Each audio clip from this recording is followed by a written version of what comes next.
News और आपके साथ मैं हूं रचना। शुरुआत करेंगे सुपरफास्ट 100 की और आपके साथ मैं हूं राजीव शर्मा। शुरुआत करते हैं नरेंद्र मोदी से जुड़ी खबर से। हिंदी अखबार दैनिक भास्कर में छपी खबर के मुताबिक नरेंद्र मोदी ने बीजेपी के घोषणा पत्र से राम मंदिर का मुद्दा हटवा दिया है। अखबार के मुताबिक मोदी नहीं चाहते कि घोषणा पत्र में मंदिर मुद्दे को ज्यादा तवज्जो दी जाए। दरअसल मोदी का तर्क है कि पार्टी ये चुनाव विकास के मुद्दे पर लड़ रही है, लिहाजा इस पर फोकस ठीक नहीं रहेगा। जबकि मुरली मनोहर जोशी की दलील है कि अगर पार्टी 272 से ज्यादा सीटें लाने का दावा कर रही है तो फिर ये भरोसा दिखना भी चाहिए। जोशी का कहना है कि हम 2004 से ही कहते आ रहे हैं कि पूर्ण बहुमत मिलने पर राम मंदिर बनाया जाएगा। अखबार के मुताबिक मोदी और जोशी में 3 मुद्दों पर मतभेद है। मोदी नहीं चाहते कि घोषणा पत्र में राम मंदिर के मुद्दे का जिक्र हो, जबकि मुरली मनोहर जोशी राम मंदिर और धारा 370 पर और समान नागरिक संहिता पर अड़े हैं।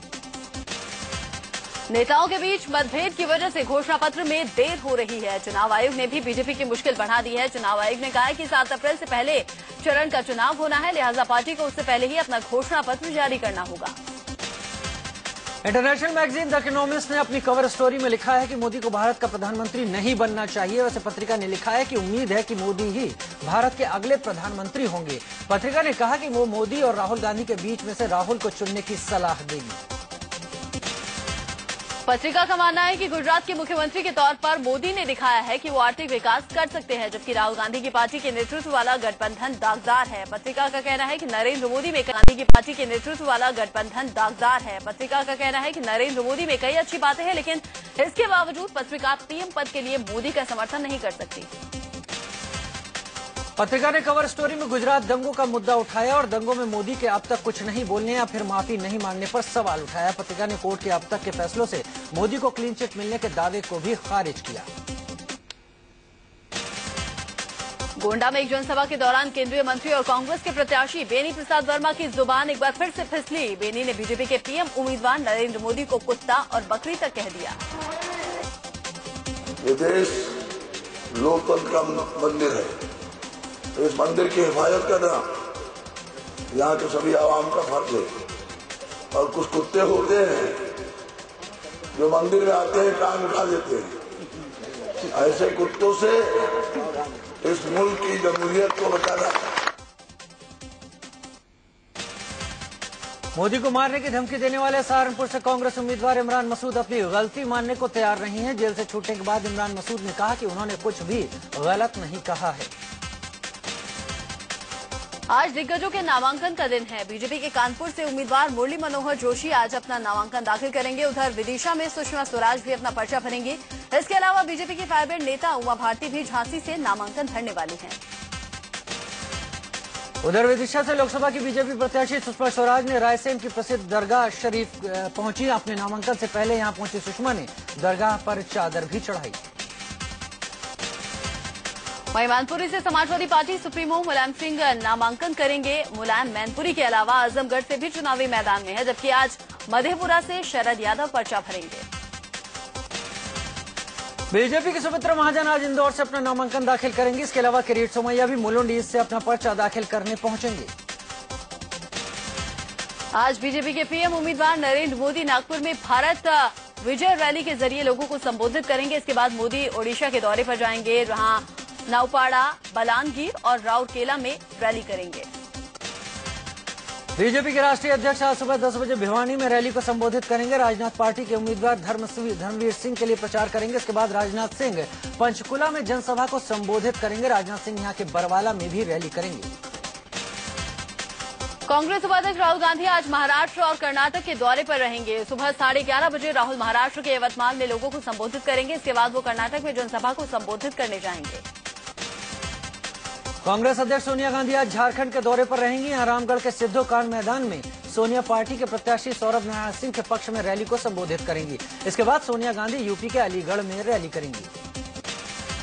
भारतीय जनता पार्टी के महासचिव अमित शाह आज मुजफ्फरनगर के दौरे पर रहेंगे। अमित शाह यहां पार्टी के कार्यकर्ताओं से मुलाकात करेंगे। उधर बीएसपी सुप्रीमो मायावती भी मुजफ्फरनगर में जनसभा को संबोधित करेंगी।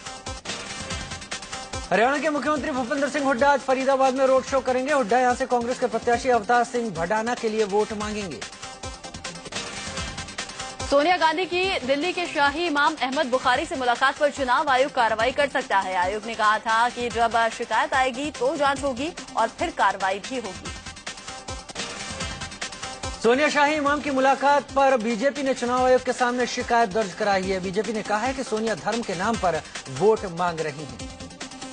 संप्रदाय के नाम पर वोट देने के लिए आह्वान करना, ये भारत के चुनाव के लिए जो नियम घोषित हुए हैं इसके खिलाफ है। इलेक्शन कमीशन सुओ मोटो कदम क्यों नहीं उठा रहा है? इससे पहले कल गाजियाबाद की रैली में मोदी ने चुनाव आयोग से सवाल पूछा था कि आयोग खुद संज्ञान लेते हुए सोनिया के खिलाफ कार्रवाई क्यों नहीं करता। पराजय के कगार पर खड़ी हुई कांग्रेस, स्वयं कांग्रेस पार्टी की नेता अब गौर संप्रदाय की भाषा बोलने लगी है। मोदी ने कांग्रेस अध्यक्ष सोनिया गांधी पर तीखा हमला बोला। इमाम बुखारी और सोनिया की मुलाकात का जिक्र करते हुए उन्होंने कहा कि कांग्रेस घोर सांप्रदायिकता की राजनीति कर रही है। कांग्रेस के लिए सेकुलरिज्म वोट बैंक की राजनीति है, हमारे लिए सेकुलरिज्म विकास की राष्ट्र नीति है। मोदी ने यह भी कहा कि कांग्रेस के लिए सेकुलरिज्म का मतलब वोट बैंक की राजनीति है, जबकि बीजेपी के लिए सेकुलरिज्म विकास की राष्ट्र नीति है।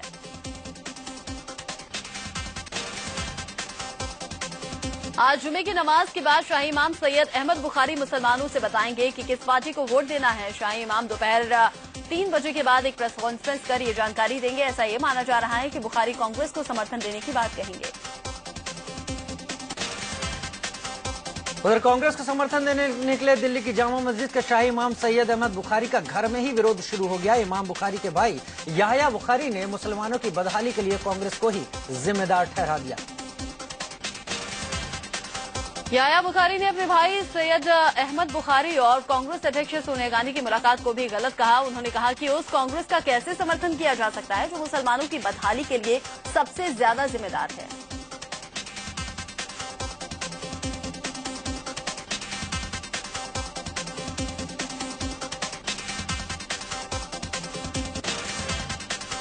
बरेली और दिल्ली में बीजेपी के पीएम कैंडिडेट नरेंद्र मोदी के हेलीकॉप्टर की उड़ान में देरी पर चुनाव आयोग ने सख्त रुख अपनाया है। बीजेपी की शिकायत पर आयोग ने नागरिक उड्डयन मंत्रालय से इस मामले में रिपोर्ट तलब की है।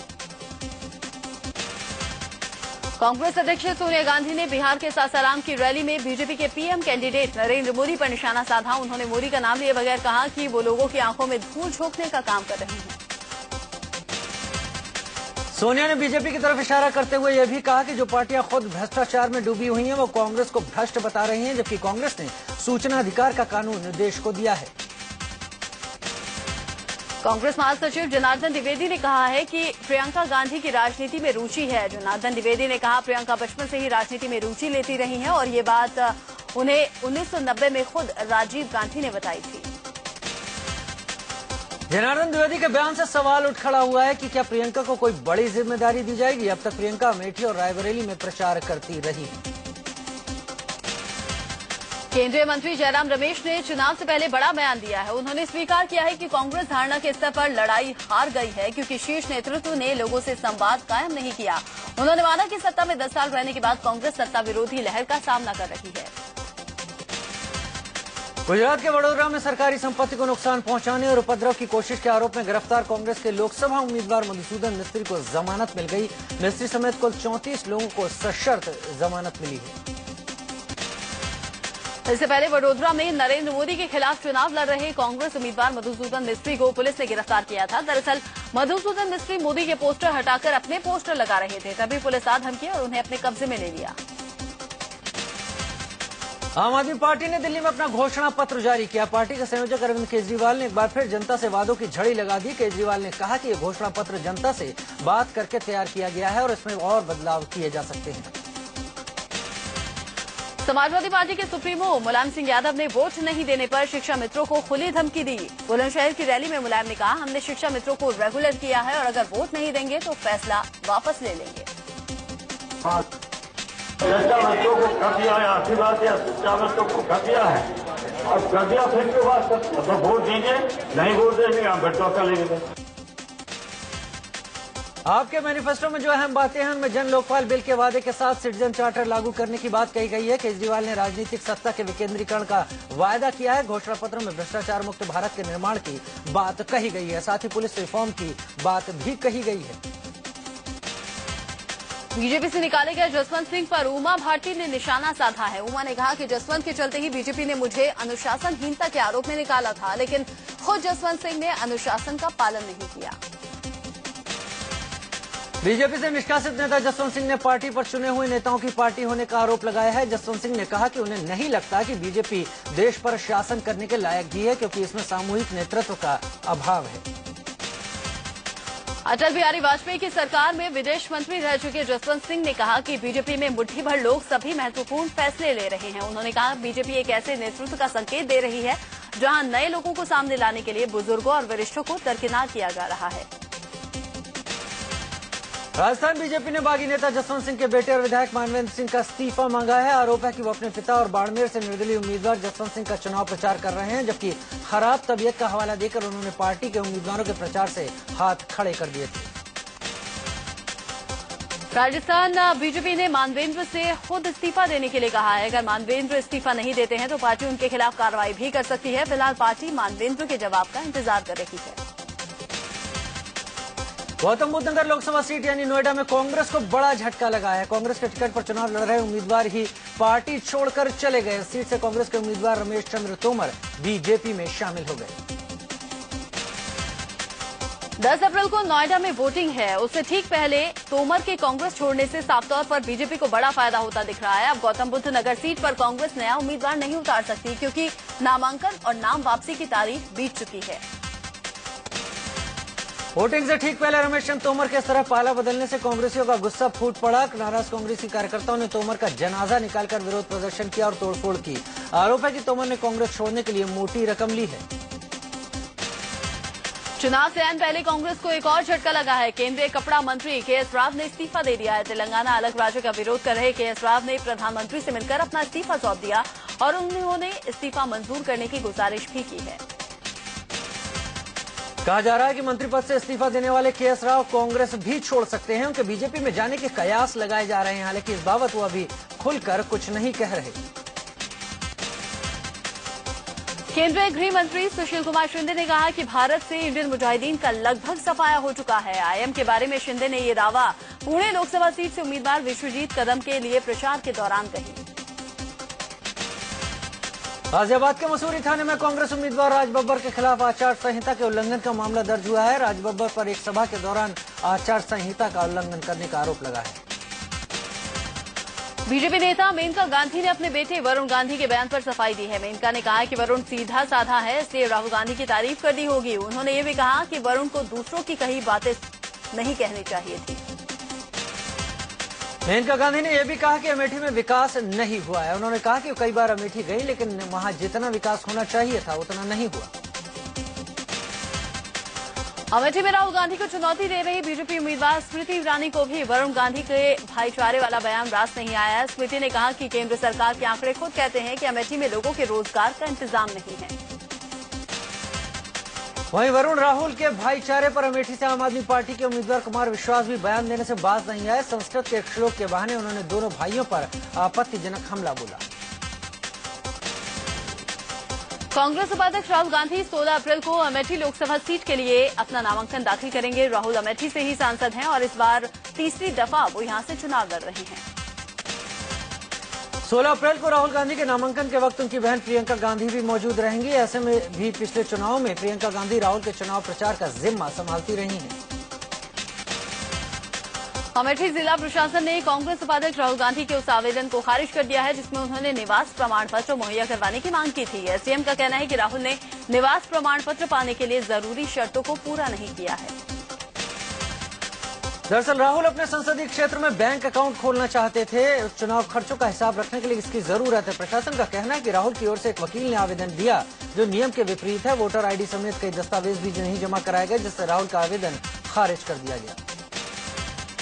असम नेताओं का एक प्रतिनिधिमंडल दिल्ली में चुनाव आयोग से मिला। कांग्रेस ने असम में ईवीएम से छेड़छाड़ को लेकर बीजेपी के खिलाफ शिकायत दर्ज करवाई है, साथ ही पूरे मामले की जांच की मांग की है। दरअसल असम के जोरहट में एक ऐसी ईवीएम पकड़ी गई जिसमें कोई भी बटन दबाने पर वोट बीजेपी को ही जा रहा था। चुनाव आयोग ने इस मशीन को अलग कर सील कर दिया है। जोरहट में 7 अप्रैल को वोटिंग होनी है। बीजेपी के पीएम उम्मीदवार नरेंद्र मोदी को जान से मारने की धमकी देने वाले सहारनपुर से कांग्रेस कैंडिडेट इमरान मसूद जेल से बाहर आ गए हैं। मसूद को कोर्ट से बुधवार को जमानत मिल गई। जेल से निकले मसूद ने एक बार फिर कहा उन्होंने कोई गलती नहीं की थी। मुंबई नॉर्थ वेस्ट सीट से चुनाव लड़ रही अभिनेत्री राखी सावंत ने आम आदमी पार्टी के उम्मीदवार मयंक गांधी के खिलाफ पुलिस में शिकायत दर्ज कराई। राखी का आरोप है कि मयंक ने उनके खिलाफ अभद्र टिप्पणी की है। आप कैंडिडेट मयंक गांधी ने राखी सावंत के चुनावी मैदान में उतरने पर कहा था कि राखी को वही लोग वोट देंगे जिन्हें मजा मारना होगा। हालांकि अब उन्होंने सफाई देते हुए कहा है कि उनके कहने का मतलब था राखी को समझदार वोटर वोट नहीं देगा क्योंकि उनका पॉलिटिकल बैकग्राउंड नहीं है। एमएनएस के अध्यक्ष राज ठाकरे चुनाव में नहीं लड़ेंगे, लेकिन मौका मिला तो मुख्यमंत्री जरूर बनेंगे। मीडिया से बातचीत में राज ठाकरे ने ऐसी बातें कही। वहीं राज ठाकरे ने बीजेपी के पीएम उम्मीदवार नरेंद्र मोदी की जमकर तारीफ की, साथ ही राहुल गांधी का मजाक भी उड़ाया। कांग्रेस की पूर्व विधायक और हाल ही में आम आदमी पार्टी का दामन थामने वाली नेता कल्पना पेरुलकर बोलते बोलते आपस से बाहर हो गई। कल्पना ने खरगोन में नरेंद्र मोदी और दिग्विजय सिंह पर हमला बोलते हुए उन्हें नामर्द तक कह दिया। अहमदाबाद पूर्व की लोकसभा सीट से अपनी किस्मत आजमाने वाले परेश रावल ने रामोल इलाके में रोड शो किया और लोगों से वोट मांगे। बीजेपी प्रत्याशी परेश रावल को रोड शो देखने के लिए भारी भीड़ जमा हो गई। झारखंड के पलामू में आरजेडी सुप्रीमो लालू प्रसाद यादव ने रैली की। लालू यादव ने नीतीश कुमार और बीजेपी को जमकर निशाने पर लिया और कहा कि उन्हें साजिश के तहत जेल भिजवाया गया था। मुंबई में सड़क पर ही सियासी महाभारत छिड़ गया और शिवसेना और महाराष्ट्र नवनिर्माण सेना के समर्थक आपस में ही भिड़ गए। नामांकन से सियासी महाभारत छिड़ गया और शिवसेना और महाराष्ट्र नवनिर्माण सेना के समर्थक आपस में ही भिड़ गए। नामांकन से पहले दोनों पार्टियों के समर्थकों के बीच कहासुनी हो गई और देखते देखते नौबत मारपीट तक आ गई। एमएनएस और शिवसेना के समर्थकों के बीच भिड़ंत साउथ मुंबई के ओल्ड कस्टम्स में हुई। यहां दोनों पार्टियों के उम्मीदवारों का नामांकन होना था और उससे पहले कार्यकर्ता पहुंचे हुए थे जो एक दूसरे के खिलाफ नारेबाजी करने लगे। देखते ही देखते मारपीट भी शुरू हो गई। पंजाब के संगरूर में कांग्रेस उम्मीदवार और मौजूदा सांसद विजय इंदर सिंगला को लोगों ने प्रचार के दौरान काले झंडे दिखाए। लोगों का आरोप है कि सिंगला ने जनता से किए पिछले वादे पूरे नहीं किए और अब वो दोबारा वही वादे कर रहे हैं। अरुणाचल प्रदेश के मुख्यमंत्री नवाम तुकी चुनाव प्रचार में जोर शोर से जुटे हुए हैं। लोकसभा के साथ साथ विधानसभा के लिए यहां हो रहे चुनाव के लिए उन्होंने कई इलाकों में प्रचार किया। नाहरलगुन में उन्होंने रोड शो भी किया। अरुणाचल को मिनी इंडिया कहा जाता है, मिनी भारत कहा जाता है। यहाँ अनेक लोग काम कर रहा है, अनेक अपना अपना काम में लगा हुआ है। कोई कंस्ट्रक्शंस में है, कोई ऑफिसर्स में है, कोई टीचर्स में है, कोई अन्य एम्प्लॉइज में है। चुनाव प्रचार के दौरान अरुणाचल के मुख्यमंत्री नवाम तुकी ने अगले 5 साल में सूबे में 1 लाख लोगों को रोजगार देने का वायदा भी किया। उन्होंने ये भी कहा कि अरुणाचल में नरेंद्र मोदी की कोई लहर नहीं है और कांग्रेस ही जीतेगी।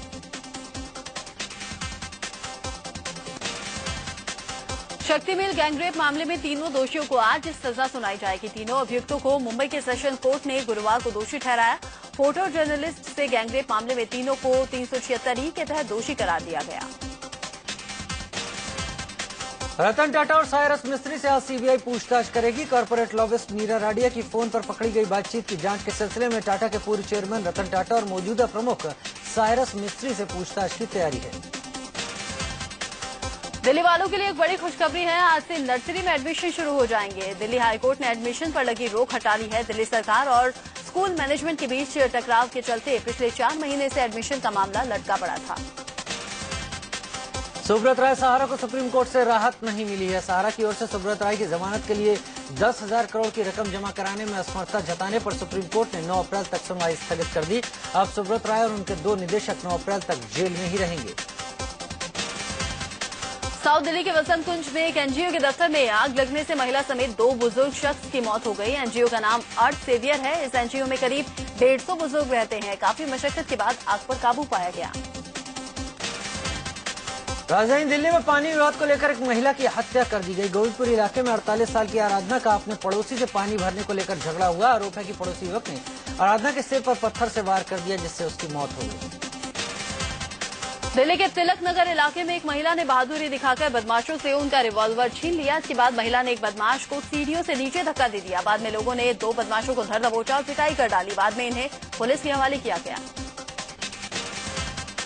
लखनऊ के काकोरी इलाके में मिनी बस और एक्टिवा में हुई टक्कर के बाद एक युवक की मौत हो गई, जबकि मिनी बस पलटने से हादसे में 1 दर्जन से ज्यादा लोग घायल हो गए। गोरखपुर पुलिस ने तिवारीपुर इलाके से 300 लीटर कच्ची शराब जब्त की। इसके अलावा पुलिस के हाथ 25 क्विंटल लहसुन बरामद हुआ, जिससे शराब बनाई जाती। हालांकि पुलिस किसी को पकड़ नहीं पाई। एमपी के दमोह में नशे में धुत एक पुलिस वाला बीच सड़क पर घंटों तमाशा करता रहा। पीडी अहिरवार नाम का पुलिस वाला खुद को जेल में तैनात बता रहा था। कोऑपरेटिव बैंक चौराहे पर खड़ा होकर ये सिपाही इधर उधर झूमता रहा और लोगों की भीड़ मजे लेती रही। एमपी के सागर में अचानक एक लकड़ी की दुकान में आग लग गई। आग इतनी भयानक थी कि इसको लेकर इलाके में अफरा तफरी मच गई। आग को बुझाने के लिए फायर ब्रिगेड की कई गाड़ियों को काफी मशक्कत करनी पड़ी। आग से लाखों का नुकसान हुआ है। कानपुर सेंट्रल स्टेशन पर ट्रेन की चपेट में आकर एक शख्स ट्रेन और प्लेटफॉर्म में के बीच फंस गया। ट्रेन में सफर करने वाले मुसाफिरों ने चेन पुलिंग कर ट्रेन को रोका। काफी देर तक ये शख्स ट्रेन और प्लेटफॉर्म के बीच फंसा रहा। बाद में जीआरपी की टीम ने युवक को अस्पताल पहुंचाया। कानपुर में एक लग्जरी गाड़ी से 58 किलो चांदी बरामद की गई है। आयकर विभाग की टीम ने गाड़ियों की चेकिंग के दौरान ये चांदी बरामद की। लाल बंगला की व्यापारी आरएस गुप्ता की गाड़ी से चांदी मिली, जिसका पूछताछ में वो संतोषजनक जवाब नहीं दे पाए। आज T20 के दूसरे सेमीफाइनल में भारत का मुकाबला दक्षिण अफ्रीका से होगा। मैच शाम 6:30 बजे शुरू होगा। इसके पहले भारत अपने 4 मैच जीत चुका है।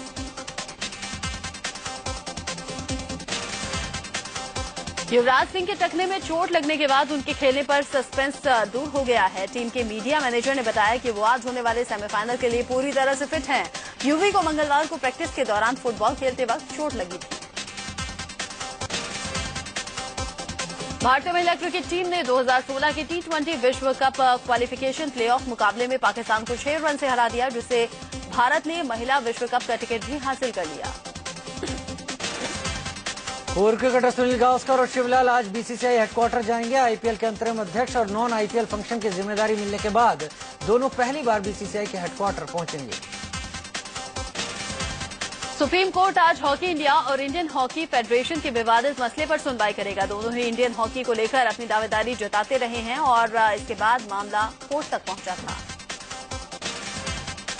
मलेशिया के लापता विमान का अब तक कोई पता नहीं चल सका है। मलेशिया के पीएम नजीब रजाक ने कहा कि लापता विमान MS-370 का तलाशी अभियान जारी रहेगा। 8 मार्च को रहस्यमय तरीके से गायब हुए इस विमान में 239 लोग सवार थे। यूक्रेन संकट की वजह से अमेरिकी स्पेस एजेंसी नासा रूस अब काम नहीं करेगी। नासा ने रूस के साथ चल रहे अपने कई कामों को बंद कर दिया है। नासा ने अपने बयान में कहा, यूक्रेन की संप्रभुता और उसकी अखंडता पर जारी उल्लंघन को देखते हुए नासा ने यह फैसला किया है। ऑस्ट्रेलिया के एक शॉट ने 63 साल की क्रिस्टीन को अपना शिकार बना लिया। चश्मदीद के मुताबिक घटना उस वक्त घटी जब ईस्ट कोस्ट बीच पर क्रिस्टीन अपने साथी स्विमर्स के साथ तैराकी कर रही थी। पाकिस्तान के पूर्व राष्ट्रपति परवेज मुशर्रफ की बम धमाका कर हत्या की कोशिश की गई। धमाका इस्लामाबाद में वीवीआईपी रोड पर हुआ। 1 घंटे पहले यहां से मुशर्रफ का काफिला निकला था। उन्हें आर्मी हॉस्पिटल से उनके फार्म हाउस शिफ्ट किया जा रहा था। गर्मियों के मौसम में रैंगलर ने सनशील्ड नाम की नई रेंज लॉन्च की है। कंपनी ने दावा किया है कि इस खास रेंज का फैब्रिक शरीर को कूल रखने के साथ सूरज से निकलने वाली अल्ट्रावायलेट रेंज से भी आपको बचाएगा। बॉलीवुड के महानायक Amitabh Bachchan, rock star Ranbir Kapoor, action hero Akshay Kumar, Farhan Akhtar और सिद्धार्थ मल्होत्रा मेजबान फैब्रिक इवेंट में नजर आए। इस इवेंट को मैन ऑफ मेजबान का नाम दिया गया था। इस आयोजन का मकसद महिलाओं को सशक्त बनाने के लिए मदद करना है। हिमेश रेशमिया और योयो हनी सिंह की आने वाली फिल्म द एक्सपोज का ट्रेलर रिलीज हो गया है। हनी सिंह ने फिल्म में विलेन का किरदार निभाया है। अनंत महादेवन ने फिल्म को डायरेक्ट किया है। फिल्म 23 मई को रिलीज होगी। मेरे जैसा बेबी यहाँ कोई नहीं, मुझे पता है तू कल सोई नहीं, सबको पता है तुझे हो गया लव, सच्ची बता दे। और अर्जुन कपूर और आलिया भट्ट की आने वाली फिल्म 2 स्टेट्स का नया गाना रिलीज हो गया है। फिल्म के डायरेक्टर अभिषेक वर्मन है। फिल्म 18 अप्रैल को रिलीज हुई है।